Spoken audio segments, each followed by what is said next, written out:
Okay, I'm going to do a quick stock in focus video. I haven't done one in a while. Oxford Metrics PLC, OMG.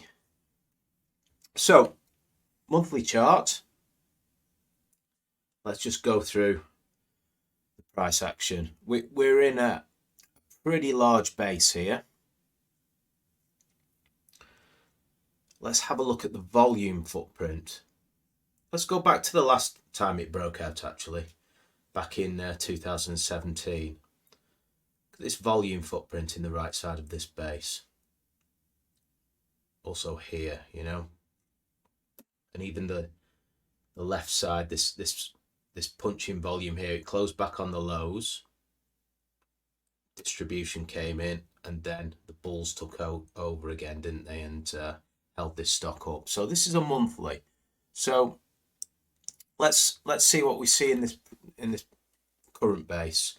You know, we punched higher here. Obviously, probably got a little bit frothy. 2020 distribution, got some accumulation, monthly accumulation, and we went back up to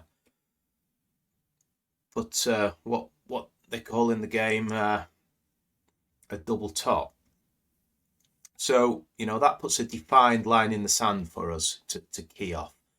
And it drifts off again in 2022, as you know, as many stocks did. So, big volume footprint comes in here, and then we start to build another level here. This volume here coming in. And then we've got two very short range bars, lots of volume traded. That can sort of signal a short-term top, as this one did, and a little bit of short range bars distribution, and then bang, up we go. We go through it on earnings. Let's just go to a weekly chart. Let's have a look at those levels on a weekly chart. Big punch higher on some kind of earnings upgrade, probably there, news whatever. Same here, we punch up and build another level. We build this big level on volume, and into it again we go, and then we break out. We've had a pretty miserable market for the last few weeks. We've drifted back into a very interesting area, and I will just go down to a daily chart, and this is what you want to see. You want to see a pullback on low volume. And we're trying to sort of, are we on volume today? I'm not sure without looking. I think we might be. Now, full disclosure, I have a position in this stock. You know, I've taken a position on this pullback. Questions. Let's go back to the weekly chart. Questions. Has this stock got what it takes to break out? You know, we've got like a base within a big loose base. Has it got what it takes to break out of this range? You know, we've had a frothy pop on the news. As we say, news days are noise days, and now we're just seeing the normal sort of back and fill after that news. We're in a pretty tough market at the moment, looking for green shoots, as we've been saying for the last how many months. And so we, you know, to be able to ride a trend out of this area, we want it to move up and move through this 130 level as well. So, you know, well, has this stock got the gas in the tank needed to do that? So let's just jump down to the fundamentals, and we'll have a look. You know, we'll go from right to left. Turnover. We're trading towards a turnover breakout.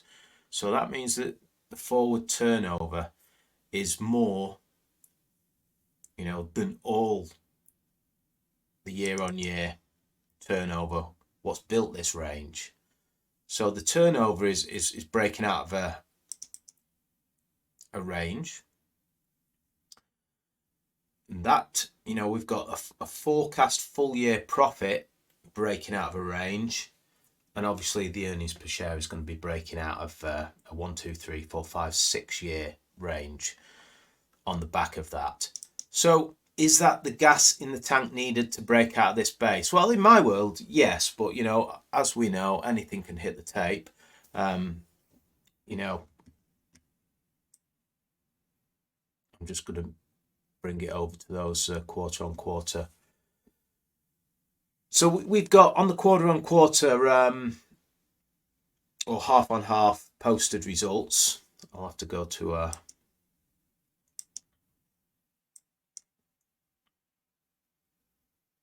the interim there. We've got 278% on the earnings per share. On the quarter on quarter or half on half profit, 543%, and about 70% on the turnover. Turnover confirming earnings per share. Acceleration on the earnings per share, I will note as well. So, you know, it's all kind of lining up, isn't it? And the charts, you know, there's a potential early area to take, you know, to get on board this kind of earnings cycle. Yes, the right hand edge, you know, it is what it is. We just trade towards, you know, we look at the front windscreen, trade towards the growth. I'm a growth investor. You know, if you're valuing this, it's you know, it's going to be, you know, the valuation. You know, if you're looking at PE ratio, it's going to be dropping from a 40 to a 28, 29, whatever, and the PEG ratio is around 1. So it's, yeah, you know. So the downside is it can't hold this area here, this first pullback. First pullback being the best pullback in my world.